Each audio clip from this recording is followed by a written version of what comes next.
지난 설날 연휴였어요. 아내와 가끔 같이 가는 종로에 있는 광장시장을 갔었습니다. 사람이 정말 많더군요. 외국인들도 관광객 많이 와 있었습니다. 이것저것 둘러보면서 이것저것 또 사 먹기도 하고, 그리고 눈요기도 많이 했었습니다. 그러다가 나중에 나올 때쯤 돼서 그 초입에 있는 떡볶이 포장마차를 갔었습니다. 주문을 하고 나서 먹으려고 하는데 아주머니께서 이렇게 떡볶이를 내주시는 거예요. 그런데 손이요, 소뚜껑만한, 아주머니 손이 정말 뼈마디가 굵고 남자 손보다도 더 거칠고 아주 그냥 굵은 그러한 손가락과 마디, 손바닥이었습니다. 보면서 마음이 좀 짠했어요. 야, 수십 년 동안 여기서 이 장사를 하시면서 참 고생 많으셨겠구나. 이 얘기 저 얘기를 나누었습니다. 그런데 아주머니께서 그 얘기를 하시는 거예요. 오늘 설날인데 뒤통수를 맞았다는 겁니다. 선불을 내고 이제 음식을 주문해가지고 먹는 겁니다. 그런데 어떤 남자가 와가지고는 선불도 안 내고 주문해가지고는 계속 먹고 한 10,000원 정도를 먹었다는 거예요. 그리고 아주머니가 잠깐 한눈을 팔 때에 일어나가지고 튀어갔다는 겁니다. 그래가지고는 10,000원을 완전히 뒤통수를 맞아버리고는 주변에 있는 다른 떡볶이집이나 순대집이나 이 사람들이 자기를 놀린다는 거예요. 설날부터 뒤통수 맞았다고.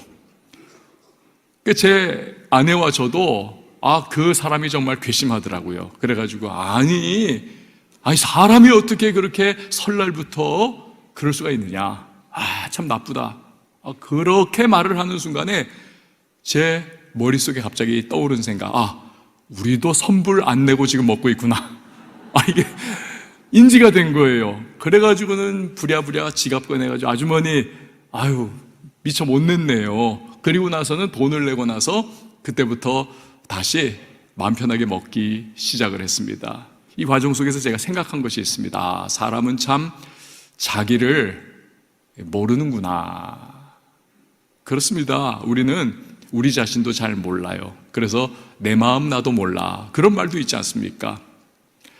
사람이 사람을 모르고 심지어 자기 자신도 모르는데 온 우주보다도 광대하시고 크신 그 하나님을 우리가 어찌 알 수가 있겠습니까? 불가능합니다. 하나님이 내게 무엇을 원하시는가? 하나님 좋아하시는 거 뭔가? 싫어하시는 거 뭔가? 하나님께서 나한테 요청하시는 것이 무엇일까? 내가 뭐 하면 하나님이 싫어하실까?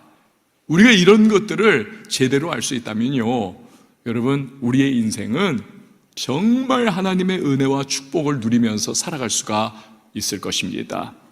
그런데 우리는 하나님을 알 수가 없어요. 하지만 알 수 있는 방법이 있습니다. 그것은 하나님께서 자신을 우리에게 계시를 해주시면, 그를 알게 해주시면 그만큼 우리가 하나님을 알아갈 수가 있는 것입니다. 어떻게 하나님은 그 자신을 우리에게 계시해 주십니까?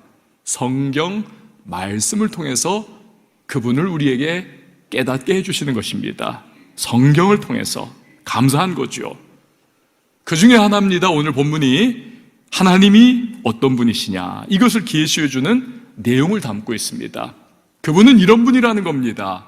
우리가 구하면 우리에게 응답을 주시는 분이다. 오늘 이 말씀이 그것을 우리에게 알려주고 있는 겁니다. 5절 말씀을 같이 한번 보실까요? 시작. 너희 중에 누구든지 지혜가 부족하거든 모든 사람에게 후히 주시고 꾸짖지 아니하시는 하나님께 구하라. 그리하면 주시리라. 아멘. 마태복음 7장도 같은 맥락의 말씀을 우리에게 알려주고 있습니다. 구하라, 그리하면 너희에게 주실 것이요, 구하는 이마다 받을 것이요, 너희가 악한 자라도 좋은 것으로 자식에게 줄 줄 알거든 하물며 하늘에 계신 너희 아버지께서 구하는 자에게 좋은 것으로 주시지 않겠느냐. 자, 이처럼 하나님은 우리가 기도로 그분께 구하면 응답을 해주시는 하나님이시다. 이것을 알려주고 있는 것입니다. 오늘 본문을 기록한 야고보 사도는 하나님께서는 구하면 응답해 주는 분이시다라는 것을 확인을 우리에게 시켜주기 위해서 굉장히 구체적이고 실제적인 예를 하나 들고 있습니다. 그것이 바로 오늘 5절에 나오는 지혜에 대한 설명인 것입니다. 지혜에 대한 말씀. 전통적으로 유대인들은요, 사람이 살아갈 때 제일 필요하고 귀중한 것이 무엇이냐? 지혜다. 이건 잠언 4장 7절에서도 분명히 말씀하고 있습니다. 같이요, 시작. 지혜가 제일이니 지혜를 얻으라. 내가 얻은 모든 것을 가지고 명철을 얻을지니라. 아멘. 너의 모든 소유, 모든 것을 바꾸어서라도 지혜와 명철을 얻어야 한다. 이것을 강조를 하고 있는 겁니다. 유대인들이 너무나 귀하게 여기는 책이 있죠. 탈무드입니다. 지혜의 바다라고 하는 그러한 별명이 붙어 있습니다.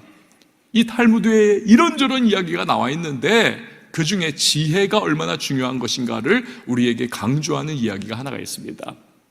부자들이 배를 탔어요. 그 배가 유유히 가고 있을 때에 서로 간에 나 이렇게 부자다, 나 이렇게 가진 거 많다, 이 배에 내가 가지고 탄 것들을 바라면서 막 자랑하고 있습니다. 그런데 가판 한쪽에 초라한 행색의 랍비 선생님이 쭈그리고 있습니다. 부자들의 이야기를 듣다가 이 랍비가 다가와가지고는 말을 해요. 여러분, 다 부자인 줄 알겠습니다. 하지만 제가 가장 부자입니다. 단 지금 당장은 보여드릴 수가 없습니다. 그러니까 부자들이 막 코웃음을 치고 아이고 비웃기를 시작했습니다. 시간이 흘러 갑자기 해적대가 이 배를 완전히 막 그냥 타고 올라가지고 점령을 해버리고 말았어요. 다 뺏어갔습니다. 부자들의 소유가 하나도 남김없이 다 탈취를 당했습니다.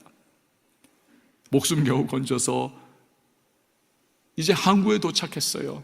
아무것도 없고 입에 풀칠은 해야겠기에 힘 있는 부자들은 그냥 막노동을 하고 힘없는 부자들은 부끄럽고 창피하지만 아주 그냥 거린이 돼가지고 구걸을 하기 시작합니다. 그런데요, 이때 반전이 일어나는 겁니다. 그렇게 무시하고 그렇게 비웃었던 랍비 선생님이 아이들을 불러 모으기 시작해. 얘들아 일로 와봐라. 이 아이들한테요 글을 가르쳐 줍니다. 무언가를 알려줍니다. 애들이 집에 가가지고는 엄마 아빠 우리 저쪽에 있는 저 아저씨한테 이런 거 배웠어요. 아이들이 글을 알게 됐습니다. 무언가 새로운 지식을 얻게 됐어요. 그래가지고 부모들 사이에 아름아름 소문이 나서 저 항구에 쭈그리고 있는 랍비가 있는데 학식과 덕망이 대단하다. 그래가지고 그때부터 그냥 그 항구 도시에 부모들이 애들을 그냥 떼거지로 학교처럼 이 랍비 선생님에게 보내기 시작했어요. 그래서 이 랍비가 그때부터 수업료 받아가지고 잘 먹고 잘 자랐다는 것입니다. 그걸 보면서 이 부자들, 알거지가 된 사람들이 저분 말이 정말 맞았구나. 최고는 다른 것이 아니라 지혜이구나, 명철이구나, 이렇게 탄식을 했다는 거 아닙니까? 여러분, 이렇게 무엇보다도 중요하고 귀한 것이 지혜인데 그러면 어떻게 얻을 수가 있을까요? 야고보 사도는요 긴 말하지 않습니다. 지혜를 원하느냐? 하나님께 구해라. 그러면 주신다. 아주 간단 명료하게 말씀을 합니다. 이 유대인들은요 지혜라고 하는 단어가 딱 눈에 보이거나 떠오르면 거기에 동시에 떠오르는 한 인물이 있습니다. 지혜의 왕 솔로몬입니다. 이건 마치 한국 사람이 축구하면 손흥민이 생각나는 것과 같은 연상작용이 되는 거예요. 그럼 이 솔로몬은 어떻게 최고의 지혜자가 될 수 있었을까? 열왕기상 3장에 그 해답이 나옵니다. 어리고 미숙한 나이에 아버지 다윗을 이어서 왕이 되었습니다. 주변은 승냥이와 같은 그 이방 나라들이 득식을 거리고 있고 그 수많은 백성들을 자신은 통치하고 다스리고 재판할 능력이 없다는 것을 너무나 잘 알고 있어요. 모든 것이 두렵고 모든 것이 너무나 참 염려 가득합니다. 솔로몬이 그래서 하나님 앞에 1000번제를 드립니다. 1000번제가 끝나는 날 하나님이 그의 꿈속에 나타나시죠. 내가 너한테 뭘 줄까? 하나님, 다른 거 아닙니다. 저에게 지혜를 주세요. 이 하나님의 백성들을 지키고 통치하고 다스리며 재판할 수 있는 그 지혜를 주세요. 그래? 그러자. 그래, 하나님이 지혜를 주시는 거예요. 여러분, 하나님은 주실 때 어떻게 주십니까? 에베소서 3장 20절 말씀 같이 읽어봅니다. 시작.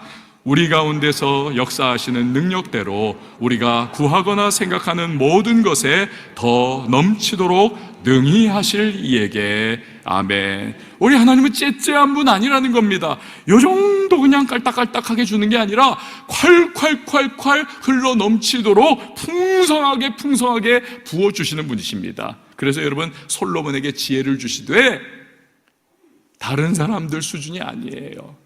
공부 잘하고 학식 있는 누군 정도, 그 정도가 아니라는 겁니다.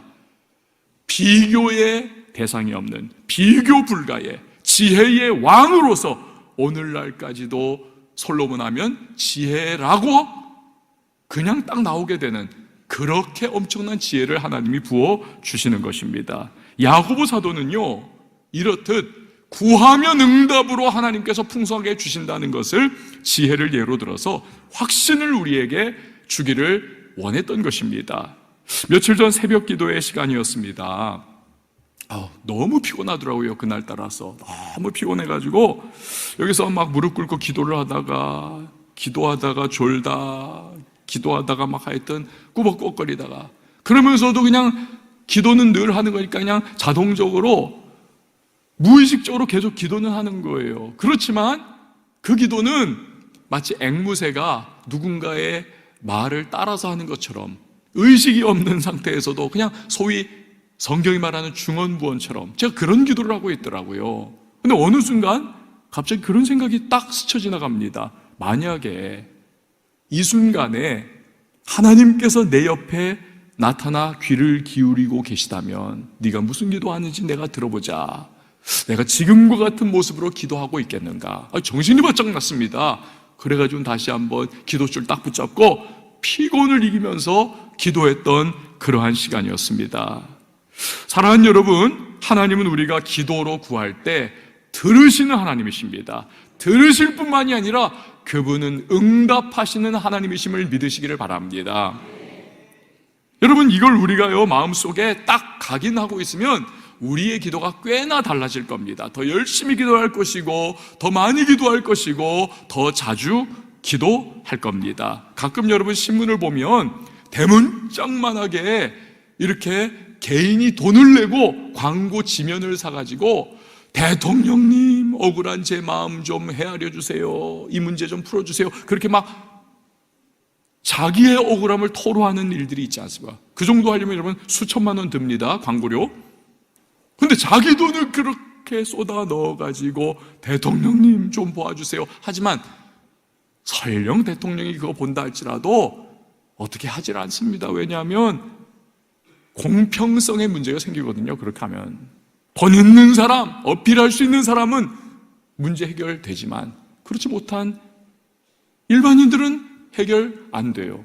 그럼 그 어떻게 되겠습니까? 보고도 못 본 척할 수밖에 없는 거죠. 여러분, 하나님은 다르십니다. 우리 하나님께서는 복음성가에 이런 복음성가 있잖아요. 하나님 인자한 귀로서 언제나 나에게 기울이시니, 이런 거 있잖아요. 또 나의 작은 신음에도 응답하시니. 이 가사처럼 그분은 우리의 기도와 간구에 귀 기울이실 뿐만이 아니라 구하는 것이나 생각하는 것에 넘치도록 응답해 주시는 분이십니다. 그것도 아무런 대가 없이.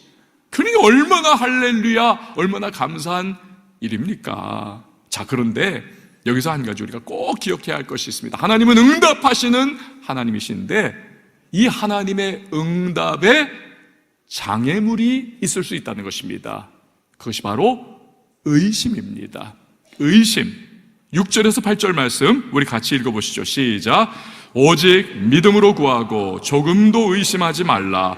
의심하는 자는 마치 바람에 밀려 요동하는 바다 물결 같으니 이런 사람은 무엇이든지 주께 얻기를 생각하지 말라. 두 마음을 품어 모든 일에 정함이 없는 자로다. 아멘. 여러분, 상극이라고 하는 말이 있잖아요. 상극.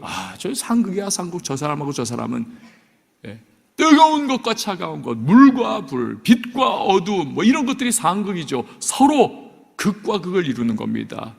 너무 성질이 안 맞는 거예요. 여러분, 하나님이 주시는 응답에도 상극이 있습니다. 그것이 바로 의심입니다. 의심하면 하나님의 응답을 누릴 수가 없는 거예요. 결코. 그래서 성경은 의심하지 말아라. 그것도 조금도 의심하지 말아라. 오늘 강조에 또 강조를 하고 계시는 겁니다. 교육전도사 시절입니다. 하나님의 은혜를 좀 풍성히 좀 받고 성령 충만 좀 받고 은사 좀 충만하게 받아보고자 너무 그게 갈망되더라고요. 그래서 월요일마다 이제 금식을 하는 거예요. 그래가지고는 힘들지만 그래도 월요일마다 늘 금식하면서 기도원 포굴에 들어가가지고 거기서 이제 하나님 성령 충만 부어주세요, 은사 부어주세요, 능력 주세요 하면서 막 그렇게 기도하던 때였습니다. 어느 월요일 그때도 금식을 하고 있는데 그때는 좀 이렇게 집회에 들어가 보고 싶더라고요. 그 집회에 들어갔습니다. 어느 목사님이 설교를 하시고 나서 귀가 번쩍 뜨이는 이야기를 하십니다. 오늘은 모든 분들에게 다 안수기도를 해주겠다는 거예요. 그래서 저도 너무 기대가 돼서 안수기도 받을 때 성령의 기름 부음이 충만하게 내게 흘러들어오고 은사가 좀 터져 나왔으면 좋겠다. 그래가지고 무릎을 꿇고 막 통성으로 기도하면서 안수해 주시는 그 순간까지 간절한 소망을 하고 있었어요. 마침내 딱 제 머리에 안수를 하고 딱 지나가시는데 그 순간에 갑자기 온몸에 막 진동이 오기 시작하는 거예요. 막 몸이 막 그냥 이게 막 떨리는, 초자연적으로 떨리는 거죠. 그래서 제가 그 전에 듣기로는 이게 성령이 오셔서 진동을 하게 되면 그게 초기 단계인데 조금 더 깊어지면 방언도 나오고 뭐 예언도 나오고 여러 가지 은사가 터져 나오고 한다더라. 그래가지고 막 너무 그냥 막 기대되고 흥분되는 거예요. 막 진동이 막 오니까. 그런데요, 그대로 갔어야 되는데 요 순간에 제 마음속에서 무슨 생각이 딱 올라오느냐, 의심이 올라오는 거예요. 내가 지금 뭐하고 있지 이거? 내가 지금 이거 뭐하고 있는 거지 이거? 방정맞게 이거 막 떨고 이거 뭐하는 거지 이거?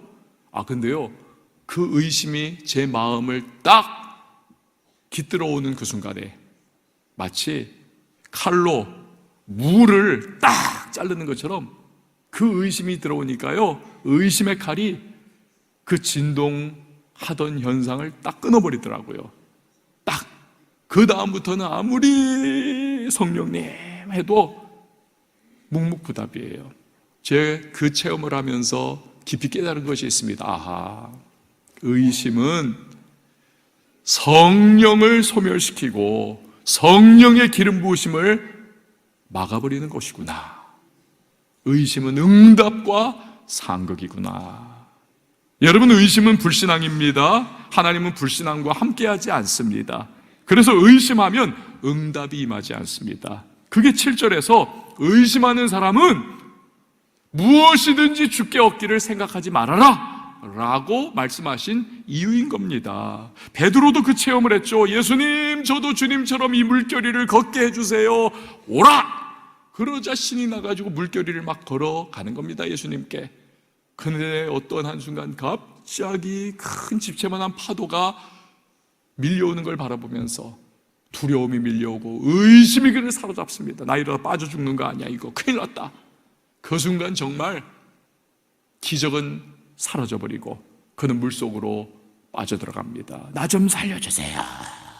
예수님이 그의 손을 끄집어내시면서 뭐라고 말씀하십니까? 믿음이 작은 자야, 왜 의심하였느냐? 왜 의심하였느냐? 여러분, 다시 말씀드립니다. 의심과 응답은 상극입니다. 여러분께 묻습니다. 기도로 구하시면서도 혹시 의심하며 구하고 계시지는 않습니까? 막 막 열심히 기도는 했어요. 그러면서도 기도 접을 때쯤 돼가지고 속으로는 그래도 이런 거는 뭐 되겠어? 이 마음을 가지고 혹시 기도하는 분 계십니까? 절대로 의심의 기도는 응답이 임할 수가 없습니다. 오늘 8절 말씀을 보면요, 이런 사람을 두고서 두 마음을 품어 모든 일에 정함이 없다. 여기서 두 마음은요, 이것도 못하고 저것도 못 잡고 둘 사이에 갈팡질팡하는 것을 의미하는 겁니다.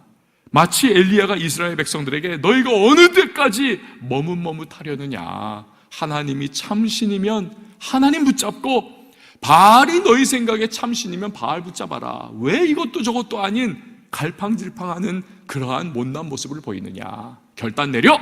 라고 말을 하는 것과 같은 겁니다.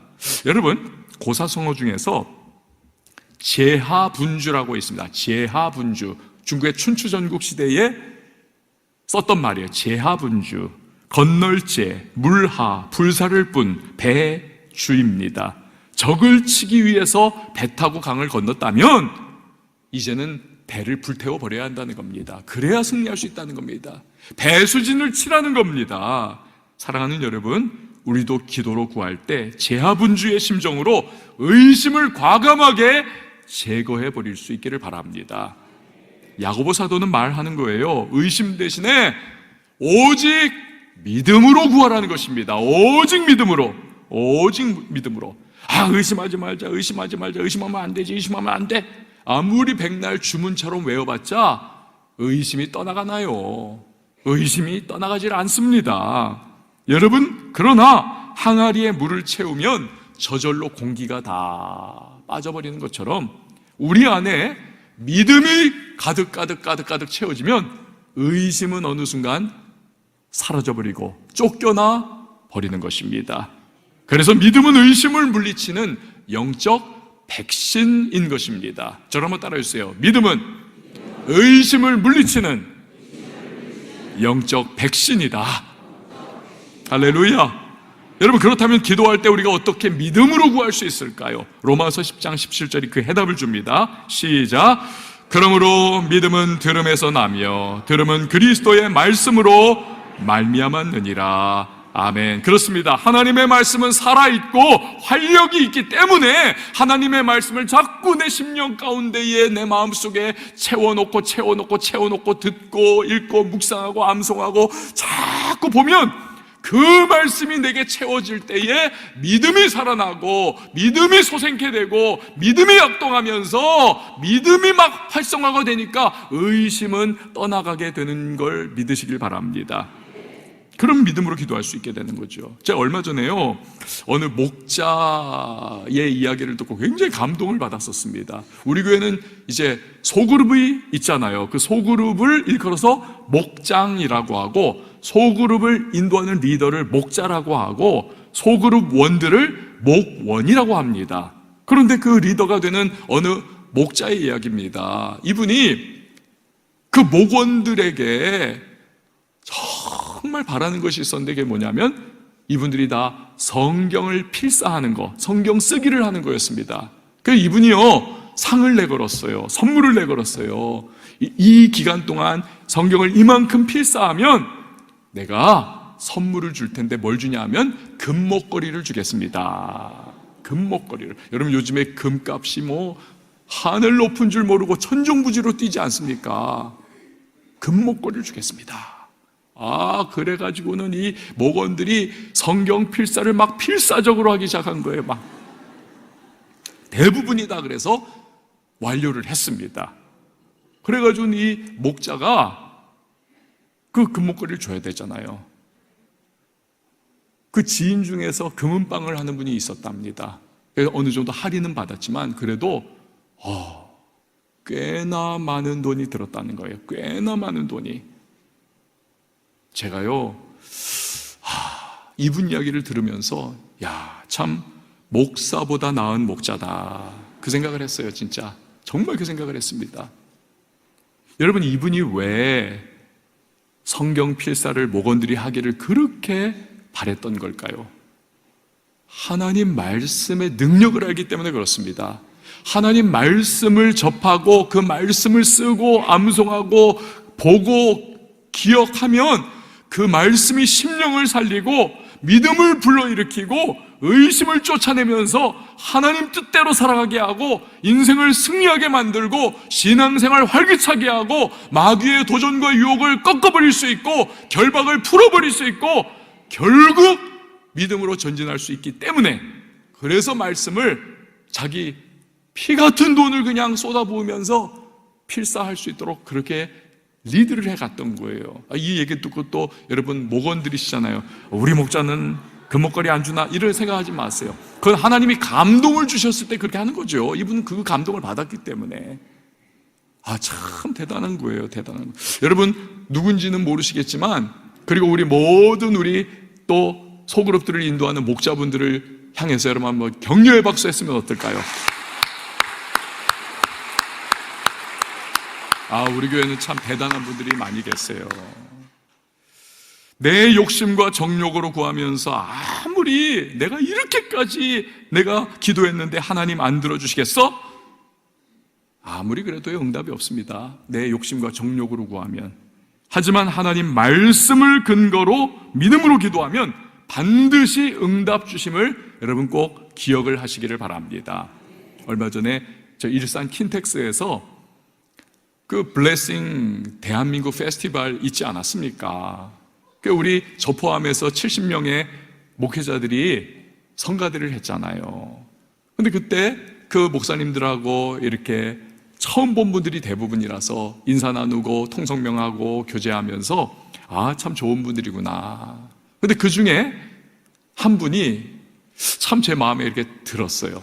참 좋은 분이다. 나이도 저하고 거의 비슷하고 또 인품도 아주 좋은 그런 분이었습니다. 저 울산에 있는 우정교회라고 하는 교회인데 그 교회에 이제 예동열 목사님이라고 하는 분이에요.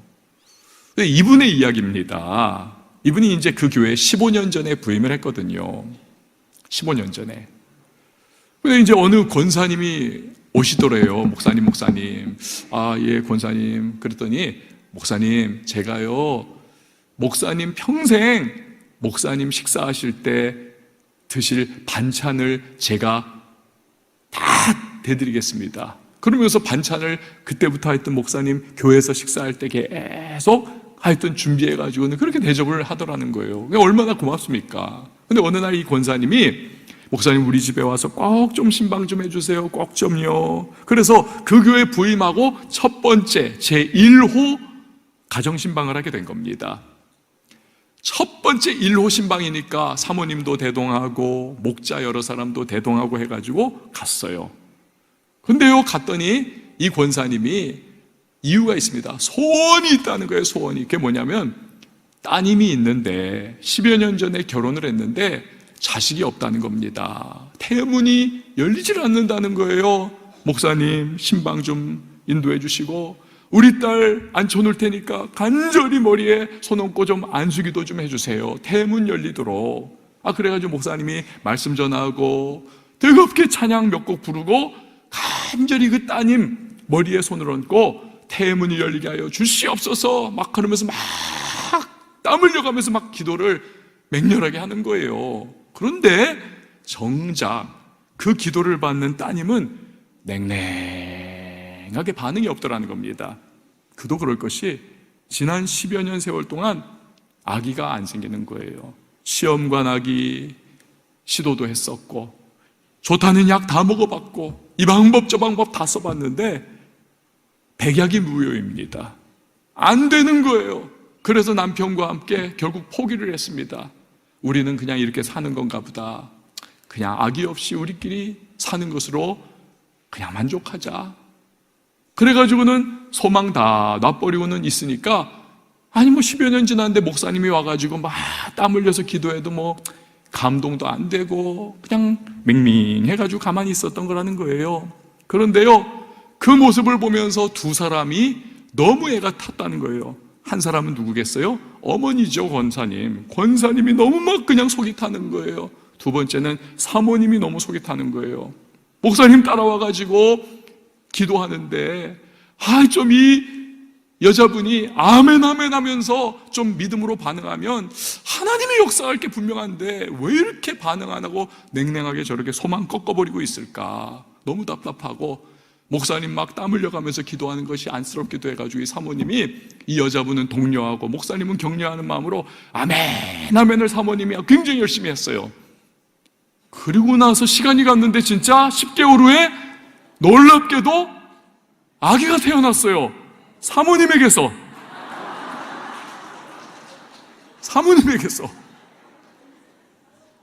그래가지고 이 예동열 목사님 첫째 아이가 지금 24살, 둘째 아이가 20살, 셋째 아이가 그때 태어난 아이인데 지금 초등학교 6학년.